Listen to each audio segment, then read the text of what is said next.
Anda kembali menyaksikan Nusantara Economic Updates dalam segmen khusus Business Bites. Dan kita akan melanjutkan dialog kita bersama dengan Wakil Menteri Keuangan Republik Indonesia, Bapak Suhasil Nazara. Pak, kita lanjutkan kembali. Mungkin saat ini kita berbicara terkait dengan konteks pertumbuhan ekonomi 8% yang ingin dicapai nantinya. Anda melihat sektor-sektor mana yang mungkin promising, yang bisa mendorong pertumbuhan 8% tersebut? Kekuatan utama kita itu adalah sumber daya alam. Ya, sumber daya alam yang kita dianugerahi Tuhan luar biasa. Ini adalah sektor yang memerlukan perhatian sangat mendalam. Bahkan ya sebenarnya menurut saya para founding fathers kita itu ngerti sekali. Ya, maka pasal 33 itu ada ayat yang mengatakan bumi, air, dan kekayaan alam. Secara spesifik ditaruh di dalam Undang-Undang Dasar dan diamanatkan kepada negara. Nah, tapi yang berikut yang penting kita lakukan adalah bagaimana kita mengelola ini. Jadi bukan hanya sekedar kita data, kita tahu ada nilainya, tapi kemudian dikelola, ya, dimanfaatkan untuk menciptakan nilai tambah yang lebih tinggi. Jadi kelanjutan dari sumber daya alam, hilirisasi, nanti dia masuk ke sektor manufaktur. Ini menjadi sektor yang sangat penting ketika kita ingin pertumbuhan yang lebih tinggi. Nah, ada ada pendukungnya. Sumber daya alam yang kuat tadi harus didukung oleh sumber daya manusia. Harus didukung oleh adanya infrastruktur. Nah, ini menjadi tugas kita menciptakan, ya, sehingga saya yakin bahwa kalau sumber daya alamnya itu bisa kita kelola, bisa kita lakukan hilirisasi, ini akan meningkatkan pertumbuhan. Bapak Presiden mengatakan ketahanan pangan. Itu mengelola sumber daya alam. Ketahanan energi, ya, mengelola sumber daya alam. Pendidikan dan kesehatan adalah sumber daya manusia.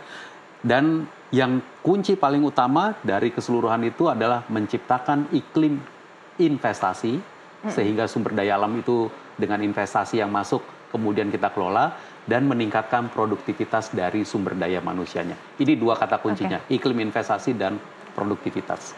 Iklim investasi dan juga produktivitas. Tapi mungkin kalau kita lihat ya Pak Suah, ini kondisi eksternal sekarang kalau kita lihat secara global, mulai dari tensi geopolitik, fluktuasi harga komoditas global, hingga ini juga berdampak pada volatilitas nilai tukar kita juga ini. Nah, bagaimana ketahanan fiskal dan juga mungkin APBN ini bisa tetap resilience terjaga hingga akhirnya nanti kita bisa menopang pertumbuhan ekonomi dengan target 8% itu tadi di tengah gejolak dinamika global saat ini? APBN selalu kita desain sebagai alat untuk mencapai tujuan. Sebagai alat dia harus fleksibel. Dia harus sangat fleksibel. Harus versatile ya? Harus versatile, harus fleksibel, karena perekonomian Indonesia itu dihadapkan kepada berbagai macam shock dari global maupun dari dalam negeri. Yang dari global apa saja? Kalau US dollar itu berubah, kekuatannya, mindset dari sektor keuangan internasionalnya, maka itu ada dampaknya buat kita. Kalau harga minyak itu berubah dan berubah setiap hari, itu pasti ada dampaknya untuk, karena APBN itu memberikan subsidi, memberikan kompensasi, menjaga harga supaya stabil. Karena itu APBN-nya harus fleksibel, bisa lentur. Ya. Kelenturannya itu di mana? Kelenturannya itu dari penerimaan, pajak, dan kelenturannya itu dari belanjanya. Dan kemudian kalau dia ada perbedaan, kelenturannya itu kemudian dari pembiayaan anggarannya. Nah, jadi membuat APBN yang fleksibel itu adalah mendukung. Nah, saya mau sampaikan gini ya. APBN itu total belanjanya 3.500 triliun. Sekitar 3.500 triliun. Produk domestik bruto Indonesia yang menjadi pendapatan masyarakat itu sekitar 23 ribu triliun. Jadi APBN ini sebenarnya sekitar 14% saja dari total produk domestik bruto.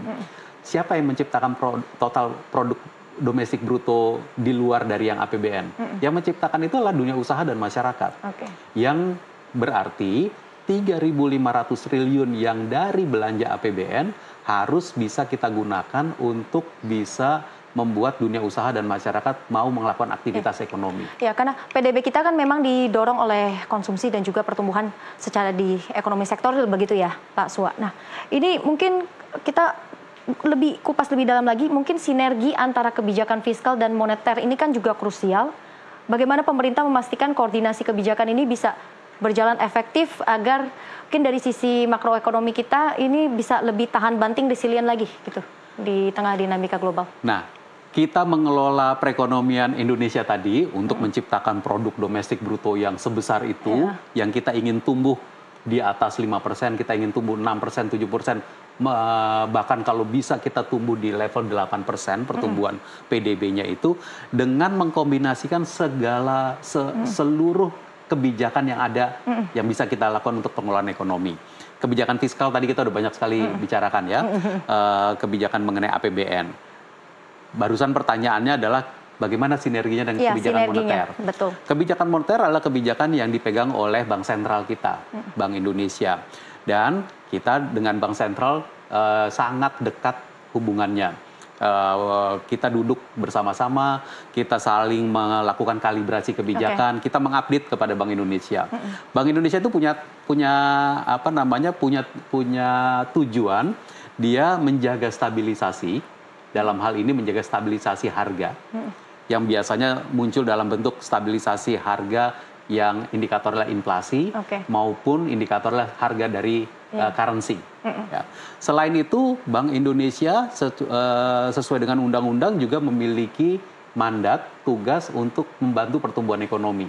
Nah, dua mandat ini kita koordinasikan bersama, dan kita ada forum namanya Komite Stabilitas Sistem Keuangan (KSSK). KSSK. Tapi di luar KSSK, yang KSSK itu rapatnya berkelanjutan terus, tapi para prinsipalnya Gubernur Bank Indonesia, Menteri Keuangan, Ketua OJK, Ketua LPS biasanya duduk setiap minimal 3 bulan sekali. Namun untuk persiapan beliau-beliau itu duduk, ini teman-teman sharing data, komunikasi, lalu kemudian saling mengupdate, itu dilakukan berkelanjutan. Nah, tapi selain KSSK, juga ada kebijakan untuk memperdalam sektor keuangan, financial deepening. Selain stabilitas, juga ada kebijakan untuk meningkatkan inklusi sektor keuangan. Ini kita lakukan terus, tapi memang jadi tanggung jawab kita bersama dengan fiskal dan moneter bersama BI. Jadi tanggung jawab bersama tadi sudah disebutkan ya, saling mengupdate, saling brainstorming begitu ya, Pak Suwa. Baik, terima kasih Pak Suwa Hasil sudah bergabung bersama kami, berbagi banyak sekali ini informasi-informasi terkait dengan pertumbuhan ekonomi kita dan juga nanti target APBN seperti apa secara komprehensif. Dan juga saya juga sekaligus ingin mengucapkan terima kasih sudah hadir di dialog perdana kami di program Nusantara Economic Updates. Nusantara TV untuk Economic Updates. Selamat untuk Nusantara TV. Terima kasih Pak Suwa Hasil. Ya, pemirsa, demikian dialog tadi sekaligus juga menjadi penutup program Nusantara Economic Updates hari ini. Saya Lenggracia pamit undur diri, sampai jumpa.